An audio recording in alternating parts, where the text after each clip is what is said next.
அன்பு நெஞ்சங்களுக்கு இனிய வணக்கங்கள். நம்முடைய தமிழ்நாடு சட்டமன்றம் தொடர்ந்து நடந்துட்டு இருக்கு. பட்ஜெட் கூட்டத்தொடர் தினந்தோறும் தனி தீர்மானங்கள் ஏற்றிட்டு இருக்காங்க. ஆதரவு, எதிர்ப்பு அப்படின்னு வந்துகிட்டு இருக்கு. ஆனா இன்னைக்கு நம்ம பேச போறது மறுபடியும் டைரியை கையில எடுத்திருக்கேன். ஊபி அரசியல் பதறும் பாஜக. முக்கியமா அமித்ஷாவை மிரட்டும் இல்லைன்னா யோசிக்க வைக்கும் விஜய் மாடல் என்ன?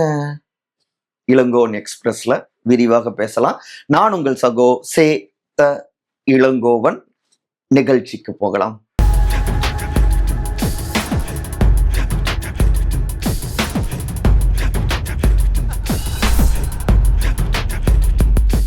பதற வைக்கும் 3 இந்த 5ம் சரி செய்யவில்லை என்றால் பாஜக உதறல். பாஜகவை பதற வைக்கும் ஊபி அரசியலுங்க. திமுக தானே தோத்துருச்சு. அதுவும் இல்லாம பாஜகவோட கொஞ்சம் 2 கட்சியுமே சாஃப்டா தான் இப்ப ஹேண்டில் பண்ணிக்கிறாங்க அப்படின்லாம் செய்திகள் வருது அப்படின்னா இல்லைங்க, இது உத்தரப்பிரதேச அரசியல். அப்ப இன்றைய காணொளி தமிழ்நாடு குறித்து இல்லையா அப்படின்னா இருக்கு. ஆனாலும் நாம பேச போறது உத்தரப்பிரதேச அரசியல் தாங்க. ஏங்க நீங்களும் குழப்பணுமா? நேயர்கள் கேட்கறது புரியுது. நேரடியாவே வந்துடுறேன். பாஜகவை இப்ப லேட்டஸ்டாக 3 விஷயங்கள் பதற வச்சிட்டு இருக்கு. ஒன்னு, காக்ரோச் ஜனதா பார்ட்டிங்க.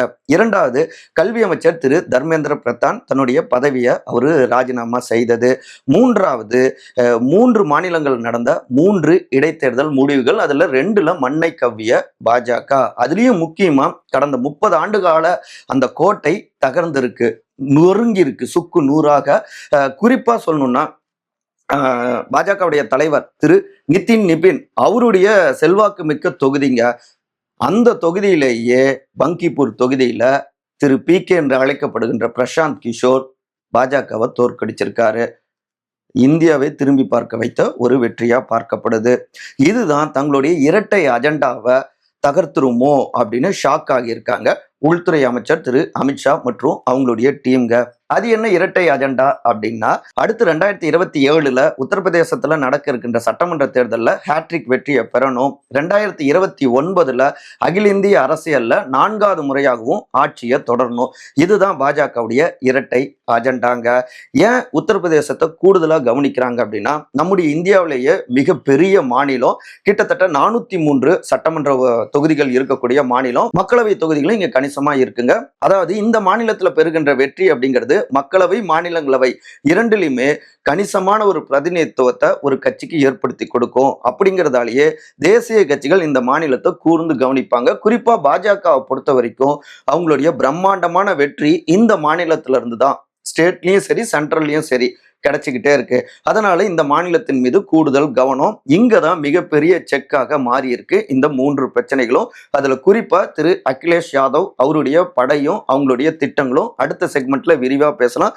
இப்ப பார்த்தோம்னா, 1, நீட் வினாத்தாள் கசிவு விவகாரம் அகில இந்திய அளவுல பெரும் அதிர்வை ஏற்படுத்தினது. குறிப்பா உத்தரப்பிரதேச இளைஞர்கள் கடுமையாக இதுல பாதிக்கப்பட்டாங்க. அதனால இந்த போராட்டத்திலையும் பெரிய அளவு பங்கெடுத்துக்கிட்டாங்க. இரண்டாவதாக, காக்ரோச் ஜனதா பார்ட்டி அவங்களுடைய அந்த போராட்டம் இந்த மாநிலத்திலிருந்தும் அதிக அளவுல ஆதரவு கிடைச்சது.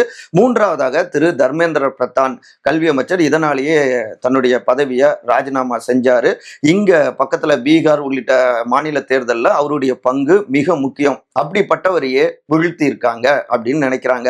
நான்காவதாக, இந்த மாநிலத்துக்குள்ளார எழுந்திருக்கிற வேலை வாய்ப்பின்மை, இளைய சமூகத்தினர் வேலை இல்லாம அந்த திண்டாட்டம் அதிகமா இருக்கு. இது பாஜக அரசாங்கத்துக்கு குடைச்சல் கொடுக்குமோ அப்படின்னு யோசிக்கிறாங்க. ஐந்தாவதாக, கிட்டத்தட்ட 10 ஆண்டுகளாக இந்த மாநிலத்துல பாஜக ஆட்சியில் இருக்காங்க. இயல்பாவே மக்களுக்கு எழுகின்ற அந்த அதிருப்தி உணர்வு, எதிர்ப்பு உணர்வு இதெல்லாம் அறுவடை செய்ய காத்து கொண்டு இருக்கிற திரு அகிலேஷ் யாதவ் படை. இதுதான் பாஜகவை அச்சுறுத்துதுங்க. சரி, என்ன யோசிச்சுட்டு இருக்காங்க? அதிகாரத்தில் பாஜக அடித்து நொறுக்குமா அகிலேஷ் யாதவின் 5ம்? இங்க உத்தரப்பிரதேச அரசியலை பொறுத்த வரைக்கும் சமாஜ்வாடி பார்ட்டி முன்னாள் முதலமைச்சர் திரு அகிலேஷ் யாதவுக்கு தொடர்ந்து ஏறுமுகம் தாங்க. எப்படின்னா, போன தேர்தலில் பாஜக வெற்றி அடைஞ்சாலும் கூட 255+ அவங்க வென்றாங்க. சமாஜ்வாடி பார்ட்டி 111+ அவங்க வெற்றி அடைஞ்சாங்க. ஆனாலும் அகிலேஷ் யாதவுடைய டீமுக்கு நிறைய பாசிட்டிவ். எப்படின்னா, அதுக்கு முந்தைய தேர்தலை விட இந்த தேர்தலில் கிட்டத்தட்ட 64 தொகுதிகள் அதிகமா வெற்றி அடைஞ்சிருக்காங்க.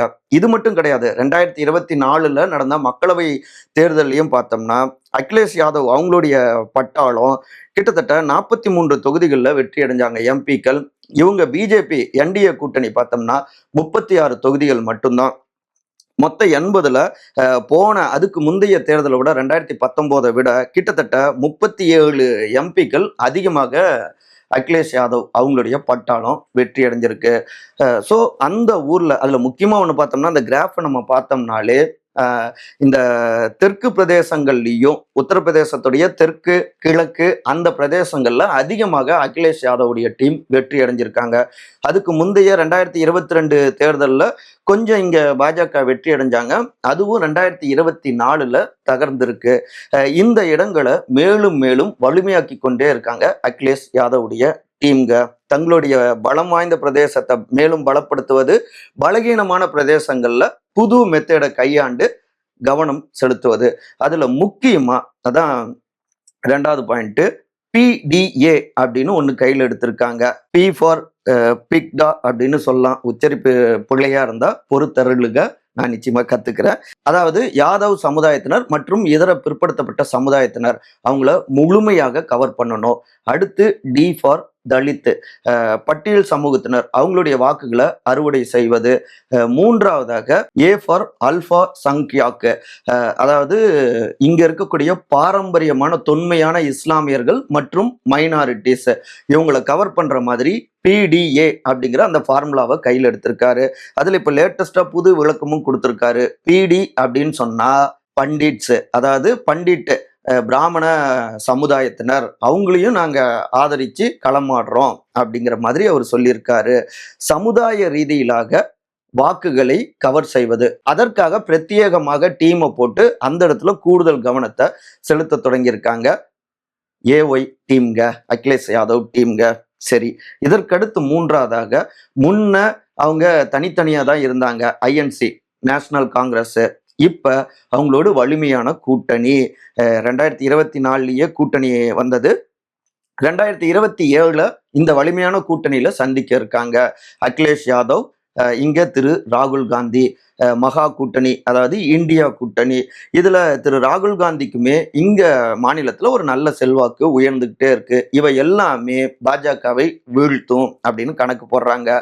நான்காவதாக போட்டி தேர்வு, கல்வி கட்டணம் உயர்வு, வினாத்தாள் கசிவு, வேலை வாய்ப்பின்மை, இப்படி தொடர்ந்து இந்த மாநிலத்துல மிகப்பெரிய பிரச்சனை இருந்துகிட்டு இருக்கு. இவை எல்லாவற்றையுமே தனக்கு சாதகமாக அறுவடையாக்க திட்டமிட்டிருக்காங்க. இதன் தொடர்ச்சியாகத்தான் 5வது முக்கியமாக இந்த தேர்தலில் வெற்றி தோல்வியை தீர்மானிக்கிறது ஜென்சி இளம் பட்டாளத்தினர். குறிப்பா முதல் முறை வாக்கு செலுத்தக்கூடியவர்களுடைய எண்ணிக்கையும் அதிகரிச்சிருக்கு. அவங்க இந்த 10 ஆண்டு பாஜக ஆட்சி மேல ஒரு அதிருப்தி இருக்கு. இப்ப இந்த சிஜேபி போராட்டத்துக்கெல்லாம் பெரிய ஆதரவு கொடுத்திருக்காங்க. ஸோ இந்த வாக்குகள் அப்படியே நம்ம அறுவடை பண்ணிக்கலாம். ஏன்னா பிரசாந்த் கிஷோர் அவருடைய வெற்றியும் அகிலேஷ் யாதவ் டீமுக்கு ஒரு நம்பிக்கையை கொடுத்திருக்குங்க.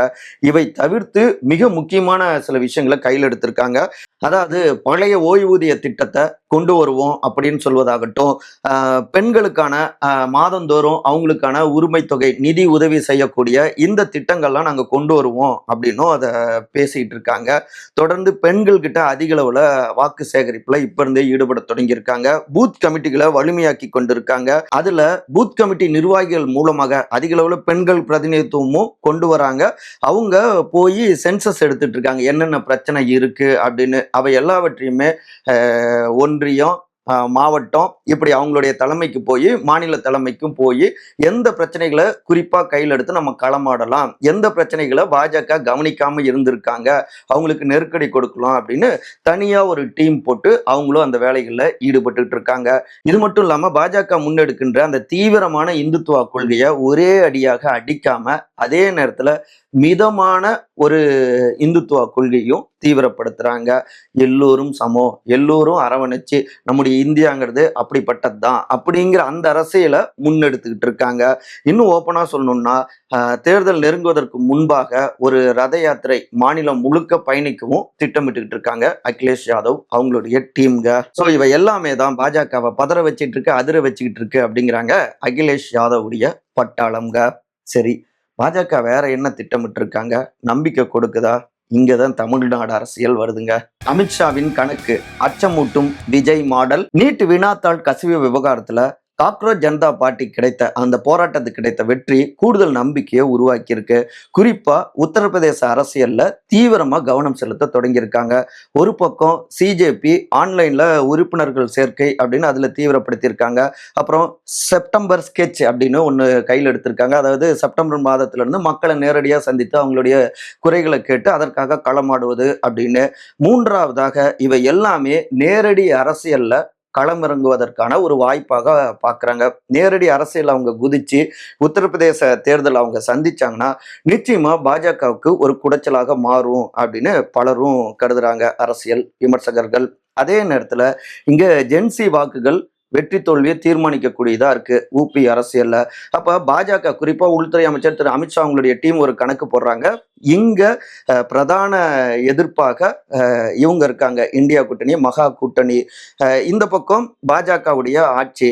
அவங்களுக்கு எதிராக புதுசா சிஜேபி களமாடுனா அந்த வாக்குகள் சிதறும். அப்போ ஆட்டோமேட்டிக்கா பாஜக வெற்றி அடைஞ்சிடலாம் அப்படின்னு கணக்கு போடுறாங்க. அது மட்டும் இல்லாம திரு யோகி ஆதித்யநாத் அவருக்கு இருக்கக்கூடிய அந்த செல்வாக்கு மாநிலத்துல, அப்புறம் அடி கட்டமைப்பு வரை பாஜக அங்க வலுவா இருக்கு. இன்னும் பூத் லெவல்ல வலிமைப்படுத்திட்டு இருக்காங்க. இளைஞர்களை நோக்கி அவங்க பயணிக்கிறாங்க. இதெல்லாம் பாஜகவை கரை சேர்த்துரும் சிஜேபியும் களமாடுறதால அப்படின்னா ஒரு கால்குலேஷன் போடுறாங்க. ஆனா இது தவிடுபடி ஆகிடும். அதுக்கு காரணம் இங்க தமிழ்நாட்டில் தாவேகா ஃபார்முலா அப்படிங்கிறாங்க. இங்க இதே மாதிரி தான் திமுக திரு விஜய் அவர்களுடைய டீம் வாக்குகளை பிரிச்சா நம்ம மறுபடியும் ஆட்சியை தக்க வச்சுக்கலாம் அப்படின்னு நினைச்சாங்க. ஆனா எதிர்பாராத வண்ணம் இங்க தாவேகா வெற்றி அடைஞ்சது. ஜென்சி அப்புறம் அதிருப்தியாளர்கள் எல்லோருடைய வாக்குகளையும் முழுமையாக தன் பக்கம் திருப்பிட்டாங்க. அதன் மூலமா திரு ஜோசப் விஜய் இன்னைக்கு தமிழ்நாட்டுடைய முதலமைச்சராகவும் ஆகியிருக்காரு. ஸோ சிஜேபி களமாடுனா நம்ம வெற்றி பெறலாம் அப்படின்னு நினைக்க வேணாம். இங்க நமக்கு ஒரு சாம்பிள் இங்க தமிழ்நாட்டில இருந்து கிடைச்சிருக்கு அப்படின்னும் சில எச்சரிக்கைகள் டெல்லிக்கும் பறந்திருக்கு. அதனால முழுக்க வியூகங்களை மாத்தி களமாடவும் திட்டமிட்டு இருக்காங்க பாஜக. அதே நேரத்துல இப்ப மகா கூட்டணி மூலமாக இந்தியா கூட்டணி மூலமாக திரு விஜய் அவரை அங்க உத்தரப்பிரதேசம் அழைச்சிட்டு போய் காங்கிரஸ் பரப்புரை செய்ய வைத்தால் நிச்சயமா பாஜக அட்டாக் பண்ணணும்னு கூட இல்லை. இங்க அகிலேஷ் யாதவ் அவர்கள், ராகுல் காந்தி அவர்கள் நல்லாட்சி கொடுப்பாங்கன்னு பேசினாலே அது ஒரு தாக்கத்தை நிச்சயமா ஏற்படுத்தும். ஆக மொத்தத்துல பாஜகவுக்கு பெரும் குடைச்சல்கள் காத்துக்கிட்டு இருக்கு. இவை எல்லாம் தகர்த்து அவங்களுடைய இரட்டை அஜெண்டா, அமித்ஷாவுடைய இரட்டை அஜெண்டாவை சக்சஸ் ஆக்குவாங்களா அப்படிங்கிறது பெரிய எதிர்பார்ப்பை உருவாக்கக்கூடியதா இருக்கு. மறக்காம நம்முடைய சேனலை உங்கள் சகோ சேத்தலங்கவனை சப்ஸ்கிரைப் பண்ணுங்க. அன்பால் ஒருங்கிணைந்திருப்போம். நன்றி, வணக்கம்.